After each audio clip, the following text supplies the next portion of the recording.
السلام عليكم ورحمة الله وبركاته. معاكم أحمد عثمان من قناتكم وبرنامجكم بوكس تو بوكس. إن شاء الله هنعمل كده حلقة غريبة شوية أو حلقة جديدة على القناة.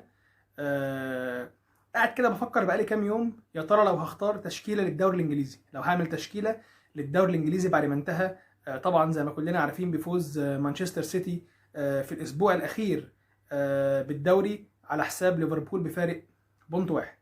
هنتكلم عن التشكيله دي ان شاء الله من وجهه نظري. بس قبل ما نبدا اتمنى من كل الناس انها تعمل لايك للفيديو وسبسكرايب للقناه، وكله يفعل زرار الجرس عشان يوصل له اي فيديو جديد بننزله على القناه اول باول ان شاء الله. وقبل ما نبدا خير البدايه نبدا بالصلاه على النبي ونقول اللهم صل على سيدنا محمد وعلى ال سيدنا محمد كما صليت على سيدنا ابراهيم وعلى ال سيدنا ابراهيم في العالمين انك حميد مجيد. لما بتيجي كده تعمل اي تشكيله لاي دوري او لاي بطوله بعد انتهائها، بتبقى في حيره شويه. اكيد كل لعيب هتختاره هيكون في مثلا لعيب او اتنين تقريبا المستوى كان متقارب بينهم على مدار الموسم، وخصوصا انك بتتكلم على دوري زي الدوري الانجليزي، بتتكلم على اقوى دوري في العالم، اقوى وافضل كوره في العالم بتتلعب. فالمستويات فعلا هتلاقي في بعض المراكز في هتكون وانت تختار التشكيل محتار بين لعيب واثنين وثلاثه، في حين ان في مراكز يعني هي برضو معروفه، هي في مراكز محجوزه للعيبه معينين نظرا لادائهم وارقامهم خلال الموسم. فانا التشكيله اللي انا هقولها او هعرضها دي هتكون من وجهه نظري، وطبعا هيكون اسس اختياري عليها او اسس اختياري للتشكيله دي هيكون بناء على مستوى اللاعب دوت وثبات مستواه طول الموسم، اداؤه مع الفريق بتاعه، قدر يفيد فريقه طول الموسم تقريبا بنسبه قد ايه او بمقدار قد ايه. دي اهم العوامل اللي هنقدر ان احنا نقيم عليها اللعيبه دي. نبدا كده في الاول في حراسه المرمى. من وجهه نظري افضل حارس في الدوري الانجليزي الموسم ده هو اليسون بيكر حارس ليفربول. قدم مستويات كبيره جدا. اليسون بيكر اصلا من الحراس الكبار جدا في اوروبا، مش في الدوري الانجليزي بس. السنه دي عمل موسم كويس جدا مع ليفربول، عمل موسم افضل من الموسم الماضي اللي هو موسم 2020 2021. اليسون بيكر تقريبا الموسم ده عامل 20 كلين شيت. 20 كلين شيت لما بتلعب بطوله دوري بحجم الدوري الانجليزي 34 مباراه تعمل 20 كلين شيت منهم، ده رقم كبير ورقم كويس جدا. ودخل مرماه 24 هدف، وده معدل تهديفي برضو مش معدل تهديفي كبير قوي انه يخش في حارس في الدوري الانجليزي نظرا لقوه الدوري والمعدلات التهديفيه العاليه جدا في الدوري الانجليزي. فمن وجهه نظري الاختيار هيقع على اليسون بيكر كحارس اساسي لتشكيله الدوري الانجليزي لموسم 2021 2022. ده يقودنا لرباعي خط الظهر. خط الظهر كرباعي هنتكلم عن الظهير الايمن وهو ترينت الكسندر ارنولد. ارنولد بقاله موسمين تقريبا بيقدم مستويات جباره، بغض النظر طبعا عن الخطا الكارثي اللي ارتكبه في مباراه ريال مدريد في نهائي التشامبيونز ليج، ولكن على مستوى عموما لو بتتكلم في العموم بشكل شامل على مستوى مباريات او موسم الدوري الانجليزي، هتلاقي ان ارنولد هو تقريبا افضل ظهير ايمن او افضل رايت باك في الدوري الانجليزي. ارقامه برضو قويه جدا، بتتكلم على هو تاني افضل لاعب صناعه للاهداف في الدوري الانجليزي بعد محمد صلاح. بتتكلم على ظهير ايمن عمل 12 اسيست في الدوري، ده رقم كبير جدا، رقم كبير جدا لما تلاقي ظهير ايمن عامل 12 اسيست. تفوق على لعيبه كبار جدا ولعيبه ليهم اسماء وليهم ثقل في الدوري الانجليزي. فده خلاني ان انا اختار ارنولد انه يكون الظهير الايمن في التشكيله بتاعتي. هنتكلم عن قلبي الدفاع. من وجهه نظري هرشح فان دايك وهرشح روديجر. فان دايك هو المدافع الافضل في الدوري الانجليزي ومن افضل المدافعين في العالم ان لم يكن افضلهم. فان دايك مدافع قوي جدا، مدافع تقريبا بيمتاز بالسرعه والقوه، وكان ليه تاثير كبير جدا مع ليفربول هذا الموسم، سواء في انه يروح للمنافسه على لقب الدوري الانجليزي الموسم الاخير، وكمان دوره مع ليفربول في دوري ابطال اوروبا لحد المباراه النهائيه، فده يخليني ارشح فان دايك انه يكون هو المدافع الاساسي في تشكيلتي لهذا الموسم او الموسم المنقضي للدوري الانجليزي. جنب منه روديجر الموسم ده كان مستواه ثابت تقريبا طيله مباريات الموسم. بتتكلم على لاعب بحجم روديجر، مدافع قوي، مدافع مستواه بيتطور، مدافع كان عنده مشاكل الموسم الماضي ولكن الموسم ده افضل من الموسم الماضي بكتير، واداؤه الدفاعي كان ليه اثر ايجاب على كتير من مباريات تشيلسي الموسم ده، وعشان كده انا اخترته انه يكون المدافع الثاني في تشكيلتي في الدوري الانجليزي عن الموسم المنقضي. بالنسبه للظهير الايسر الكلام او الحيره عن 2 لعيبه. بتتكلم على جواو كانسيلو لاعب المان سيتي وروبرتسون لاعب ليفربول.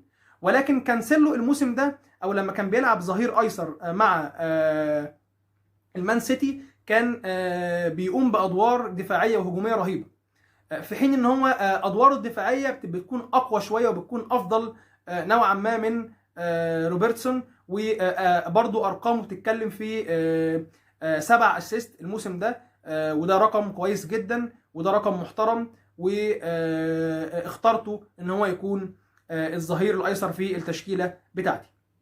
نتنقل لخط الوسط. خط الوسط بتتكلم في طبعا ديكلان رايس لاعب ويست هام، لاعب من افضل لاعبي الدوري الانجليزي على الاطلاق في المكان دوت. لاعب رغم صغر سنه 23 سنه سبب من اسباب احتلال فريق ويست هام لمركز ما هوش مركز بطال في الدوري الانجليزي السنه دي، وكان سبب من اسباب برضو ان ويست هام يوصل للسيمي فاينل في اليوروبا ليج السنه دي. شفنا بدأنا نسمع بقى كلام ان في انديه كبيره في انجلترا بدأت تتصارع على ضمه زي تشيلسي وزي مانشستر سيتي. وشفنا ديفيد مويس كان بيتكلم، مدربه في ويست هام كان بيتكلم ان هو غير مطروح للبيع نهائيا، ولو هنبيعه ب 150 مليون باوند، وده رقم خرافي ورقم هلامي محدش هيدفعه طبعا في ديكلان رايس، لان لو اتدفع فيه هيكون ديكلان رايس هو تاني اغلى لاعب كرة قدم في التاريخ بعد نيمار، لما اتدفع فيه من باريس سان جيرمان 199 او 200 مليون باوند عشان يشتروا عقده عن طريق الشرط الجزائي من برشلونة. فثبات مستواه طول الموسم وتأثيره الإيجابي مع ويست هام على مدار الموسم سواء محليا أو أوروبيا خلاني أضطر على انضمامه لتشكيلتي في هذا الموسم.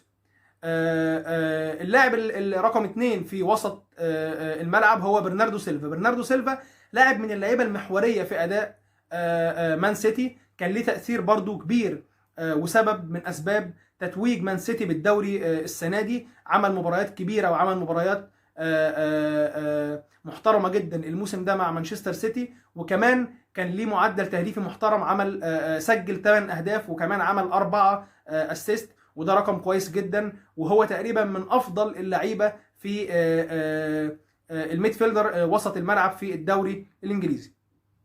ننتقل على آخر لاعب في تركيبة خط الوسط وهو طبعا كيفن دي بروين. كيفن دي بروين لعيب عبقري، لعيب الكرة كده لما تكون في رجليه ما تعرفش هو هيعمل ايه، ما بتعرفش هو بيتصرف بالكرة ازاي، هل هيسجل، هل هيعمل اسيست، واسيستاته غريبة ورهيبة. دي بروين السنة دي قدر يخلص لمانشستر سيتي مباريات كانت صعبة جدا بمجهوده تقريبا. خلص مباريات كبيرة لمانشستر سيتي سهلت من مأمورية المان سيتي في التتويج ببطولة الدوري. برضو أرقامه كانت محترمة، بتتكلم في لاعب مسجل 15 هدف في الموسم ده وعامل 8 اسيست، وكمان تم اختياره كأفضل لاعب في الدوري الإنجليزي عن طريق اختيار النقاد في إنجلترا. ولكن اختلف شوية، كان الجائزة كان الأحق بيها رقميا وعلى مستوى الأداء محمد صلاح، ولكن تم يعني اهداء الجائزه او اعطاء الجائزه لكيفن دي بروين، وهو لاعب محترم جدا ويستحق، وطبعا لازم يكون متواجد في تشكيله الافضل في الدوري الانجليزي للموسم المنقضي. الثلاثي الهجومي دول بقى من اللعيبه اللي مفيش اختلاف عليهم كتير، مش هتلاقي حد بيختلف عليهم. محدش مثلا هيختلف عن انك تحط او يكون اللاعب الاساسي في الظهير الايمن هو سون اللاعب الكوري لاعب توتنهام السنه دي، كان سبب رئيسي من اسباب احتلال توتنهام المركز الرابع، وطبعا انه السنه الجايه يلعب على او يلعب في الشامبيونز ليج. كان ليه تاثير ايجابي جدا. واحد بيعتبر او هو بيشارك محمد صلاح في هدافي البريمير ليج السنه دي برصيد 23 هدف. كان ليه دور كبير جدا مع توتنهام في مباريات كتير، كان هو اللي بيساهم في ترجيح كفة توتنهام في الفوز بالمباريات دي، وعشان كده برضه هيكون معانا في التشكيلة بتاعتنا في تشكيلة الدوري الانجليزي. بنتكلم على الظهير او الجناح الايمن. الجناح الايمن وانت مغمض مفيش غير محمد صلاح. محمد صلاح هو الافضل تقريبا في الدوري الانجليزي من وجهة نظري، مش في الموسم ده بس، لا ده في اخر 4 مواسم او 3 مواسم. بتتكلم في لعيب المعدل التهديفي بتاعه بسم الله ما شاء الله مخيف. ارقامه التهديفيه عاليه جدا، كل موسم ما بيقلش عن تقريبا معدل تهديفي 25 هدف في الموسم. السنه دي محمد صلاح مسجل 23 هدف، هو الاعلى تهديفيا في الدوري، وكمان عامل 14 اسيست، وهو برضو الاعلى من حيث صناعه الاهداف في الدوري. فلازم يكون محمد صلاح متواجد في التشكيله المثاليه والاساسيه للدوري الانجليزي لهذا الموسم. اللاعب الاخير في التشكيله وهو ساديو ماني. ساديو ماني برضو كان لعيب مهم ولعيب مؤثر جدا مع ليفربول الموسم ده على المستوى المحلي وعلى المستوى كمان القاري في بطوله دوري الابطال. قدر ليه برضو معدلات تهديفيه عاليه، بتتكلم في 16 هدف و4 اسيست، دي ارقام محترمه جدا في 34 ماتش. بتتكلم برضو معدلات تهديفيه وارقام محترمه، وتاثيره في الملعب كان ايجابي. يعني ليه تاثير وليه بصمه مع ليفربول في الملعب، وغيابه بيكون مؤثر وبيأثر طبعا على اداء ليفربول. فدي كده التشكيله من وجهه نظري، التشكيله المثاليه للدوري الانجليزي هذا الموسم. هعيدها كده تاني مع حضراتكم: أليسون بيكر في حراسه المرمى، رباعي خط الدفاع من اليمين للشمال ارنولد وفان دايك وروديجر وكانسيلو. ثلاثي وسط الملعب ديكلان رايس لاعب ويست هام، وكيفن دي بروين وبرناردو سيلفا. والثلاثي الهجومي محمد صلاح وسون وساديو ماني. بعد ما خلصنا التشكيله كان في برضو كده اكتر من لاعب لو هنقول ان هم هيكونوا بدلاء للتشكيله دي. افضل حارس مرمى مثلا بعد أليسون في الدوري، كان ليه ارقام محترمه جدا وكان ليه تاثير ايجابي مع فريقه، هو رامسديل حارس ارسنال. برضو ارقامه كويسه جدا، بتتكلم دخل مرمى عامل 12 كلين شيت ودخل مرمى 39 هدف. طبعا زي ما كلنا عارفين ارسنال من الفرق اللي مش قويه دفاعيا، من الفرق اللي عندها مشاكل في الدفاع، ولكن رامسديل كان واحد من اهم اسباب احتلال ارسنال للمركز الخامس في الدوري الانجليزي هذا الموسم. بنتكلم على كريستيانو رونالدو. رونالدو برضو ظهر بمستوى كويس، ولكن سوء مستوى او الشكل اللي ظهر بيه في المجمل مانشستر يونايتد اثر على اداء رونالدو. رونالدو معدلاته التهديفيه برضو نظرا لكبر سنه كبيره محترمه جدا، بتتكلم في 18 هدف في الموسم دوت.